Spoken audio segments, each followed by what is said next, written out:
If you want consistent sales, say clearly how your art makes their life better. Broad posts attract broad likes, not buyers. People can't tell that your work is for them, and you burn time on inquiries that go nowhere. Buyers also feel decision fatigue, too many options with not enough clarity. When you name one natural audience and explain the benefits of your art to them, like daily joy, a calmer space, and your art story that they're happy to join, then your message lands and decisions speed up. Imagine messages that say, "We've followed your work and this is exactly the feeling that our room needs," followed by a timely, clear yes to buy. Today we're going to look at the who and the why and find your natural audience. We're going to produce a one-sentence buyer statement who clearly defines who your marketing should be targeted. I'm also going to give you some light validation tips for marketing and also a 60-second sanity checklist that you run through before you post. I bring my years as a senior business analyst working in the corporate world into my studio to bring you clear systems, simple metrics, and repeatable processes so artists like you can build steady, values-aligned sales. By the end of this video, you will have a buyer benefit statement you can use across your marketing, a 60-second sanity checklist you can print and use daily to ensure marketing is targeted, plus a 4-number weekly tracker to keep you on course.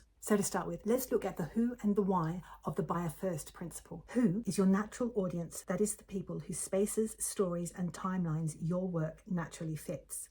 The why is the buyer benefit, how choosing you improves their world with the real benefits to them, like a room that finally feels like us, pride at showing off the artwork when friends visit, or a daily lift of colour to their room, and the warmth of supporting an artist that they know. Now we understand the who and the why, let's look at some tools that can help us write our one buyer statement. Let's look at our buyer with our natural buyer sketch. This is where we describe our buyer and what they want to feel when they purchase your art. Sketch the person who already feels at home with your work. Look at things like where they spend their time, what they value, what they want to feel, and the moment they're in, or what is their buying trigger. So some questions and prompts to get you started. Who already connects most deeply with your work? Describe one real collector. What do they want to feel or say with this piece? Is it calm, the color, the meaning? Does it mean by having your piece of work, it says we've arrived to the world, or this is our story all wrapped up in this piece of art? What moment are they in? Are they opening a space? Are they refreshing a room? Are they downsizing? Are they getting a gift? Are they marking a milestone? How do they prefer to connect? Email, Instagram, DMs, studio visits, and what helps them feel part of your journey? What would make yes easy? Is it clear lead time, simple choices, palette guidance, or occasional behind the scenes updates? Pause the video with your notepad and pen. Write down your thoughts and answers to those questions. Keep it human and keep it concise. So to make it a bit easier for you, let me give you now a template that you can use to write your statement. I create themes, emotions, and style for one person, identity and context, who wants specific feeling, meaning in their space or life within timeline occasion, so they feel joy, pride, belonging, clarity, and get practical ease, consistency, speed, and I make it easy with simple next step or way of working. So pause the video and fill out that template for me. Excellent. With our buyer statement, we've just defined our concise value proposition and our buyer benefit. Brilliant. Remember why we're doing this. A buyer statement gives us one clear sentence that reduces buyer thinking time and defines marketing copy that fits everywhere and speeds buyers' decisions to purchase. To give you a bit more guidance for completing your buyer statement, here are 4 grounded examples using our imaginative and imaginary creatives. Photographer. I create calm, premium coastal imagery for boutique hoteliers and interior stylists on tight timelines, so guests exhale on arrival. The brand feels consistent and the stay is more memorable without install drama. For the acrylic painter. I create large, bold abstracts inspired by natural forms and colour for interior designers and design-led homeowners, so open-plan spaces have a confident focal mood, a daily lift of colour, and a story guests want to talk about without decision fatigue. Digital artist. I create on-brand campaign visuals for creative agencies on short turnarounds, so teams feel confident, launches stay on track, and stakeholders are proud to share the work without endless revisions. Furniture maker. I create warm, intentional centerpieces for design-savvy downsizers, so the living room comes together, hosting feels effortless, and home finally feels like arrival, without guesswork on choices or timing. Now it's time to write your buyer statement.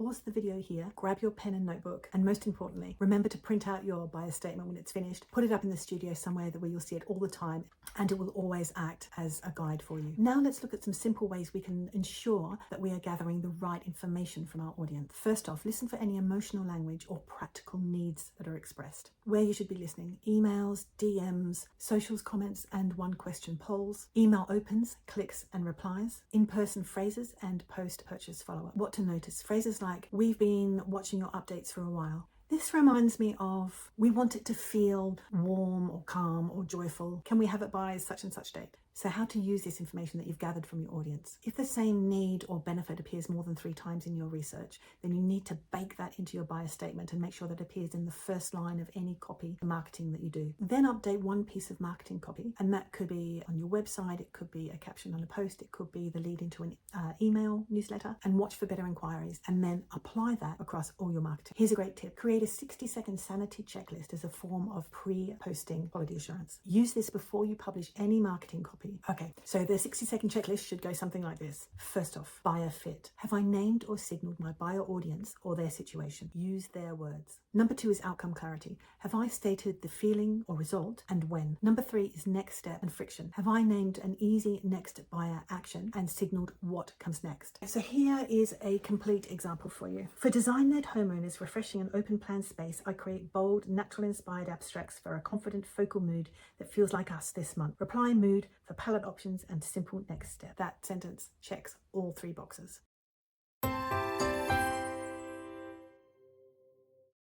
Now let's look at how we can keep track of whether our new targeted marketing is working with these 4 easy net metrics. Metrics, that's a new word. That's all you need to start with. 4 simple numbers and a notebook or a simple spreadsheet. Just take a weekly note of these 4 numbers and they'll tell you if your messaging is reaching the right person, whether it's resonating, where friction lives, and what to talk about next. The first metric that we're going to track is a qualified inquiry versus a vague inquiry. A qualified inquiry names the buyer's place and context, or a feeling that they want, or a timeline, and asks for the next step. It should clearly match your buyer statement. A vague inquiry is praise or a generic question with no context, feeling, or time. From the inquiry, you can't tell who they are or what they need. It's low buyer intent and they're at the top of your sales funnel. Put simply, it means that your posts, your emails, your marketing is not specific enough for people to be able to recognize themselves. It means you're getting "love this" and "how much" instead of "we need X for Z by Y. So what do you need to fix and why? The first thing is buyer. Name who it's for. For boutique hoteliers or design-led homeowners, agencies on a deadline, or downsizers. That's the who, that's the buyer. Next is feeling. State the outcome or mood. For example, use words like "who want a calm guest room mood," a bold focal moment, on-brand launch visuals, a warm, ready for company living room. And then timing. Make sure you state the when, whether that's next month, in 72 hours, or at my opening weekend. A quick test to see which camp the buyer inquiry falls into. If you can fill the blanks in the buyer statement template from the message, then it's qualified. If not, make a 2-sentence reply asking for one of the qualifiers, and then offer one simple next step. And the obvious question is, obviously, why do we want to track this? Because it means more time with real buyers and less dead-end chats. More qualified messages means higher close rates and a map of what channels and phrases to scale. What you want to do is every week tally both sorts of inquiries and then make a note of where the qualified inquiries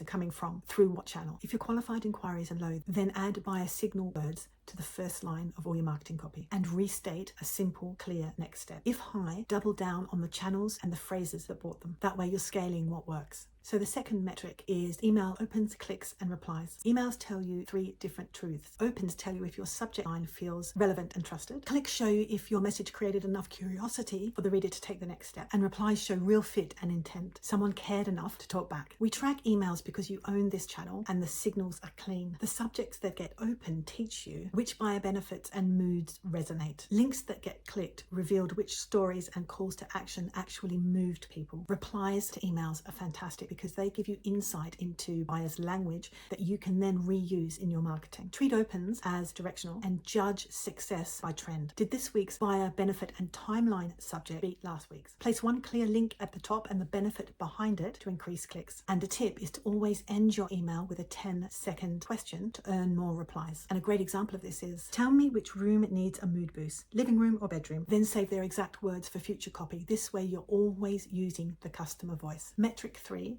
is to keep track of the number of days between buyer first contact and buyer decision to purchase. Think of it as the days to decision. When you're able to make that path shorter, then a few good things begin to happen at once. People begin to understand you faster, they know exactly what to do next, and they stop bouncing back with endless questions. So you close the loop sooner and have a shorter sales cycle. And you'll send fewer follow-ups, your income will become steadier, and you'll get more studio time instead of playing inbox ping pong. Why do I suggest that you track this metric? Because long gaps mean that the buyer lacks confidence or clarity, while shorter gaps means that the buyer understands the value and feels safe in saying yes. And a simple way to track it is to write down the date that someone first messages you and then the date that they say yes or no. Then each week look at the middle number, the median, so any outliers don't skew your information. As a rough guesstimate, you should aim for 7 to 14 days if they already know you, and 14 to 28 days if they're new or it's custom. And watch for the trend over a number of weeks rather than any single 1 week. To make the gap shorter, put your buyer statement, a single benefit line, and a small how it works box at the top of your copy or your email. Use one clear call to action, answer the top questions up front in all your copy, and do one friendly follow-up that adds value, not pressure. The fourth metric is keeping track of what actually resonates right now. So why does keeping track of what resonates matter? When people save a post or reply the thoughtful message, they're signaling to you what matters to them. They're telling you which stories and feelings have really hit home. The benefit of keeping track of this metric is you'll make and you'll talk about work that reliably earns audience attention and action. You're ensuring your content to market fit. And here's a simple way to track what resonates. Each week, jot down your top 3 posts for saves and replies. Next to each, note the mood, the story, or the theme, and add any exact phrases that people used. Those phrases become next week's first lines in your marketing copy. Here's a tip. If it's not clear yet, then run a quick poll with 2 mood options or 2 story angles. Then use the winner as next week's opening sentence to your newsletter. Okay, so that's metrics. Here's a quick 10-minute weekly schedule for you. In this video, you've named who you serve while staying true to your style and your rhythm. Keep your buyer statement and your 60-second checklist somewhere noticeable when you're writing your marketing copy. Keep it up in your studio, keep it next to your computer, keep it next to your desk so that you can use them, always refreshing your memory, always using the checklist to double check your copy before you actually publish. Next up is step 3, what I offer and what I earn. We'll turn this clarity into a simple plan for what products I make and how each one earns me income. So buyers know exactly what to choose and I know exactly what pays. My lipstick this week is Lisa Eldridge Sunday Matinee. Blah, blah, blah, blah. This is where we describe our one true buyer. Sounds like the one true ring. First off is the artist. Blah, blah, blah. And with your notepad, with your notepad, bring. Blah, blah, blah. Sorry, I just had coffee. For example, for petite, rude. I don't think so.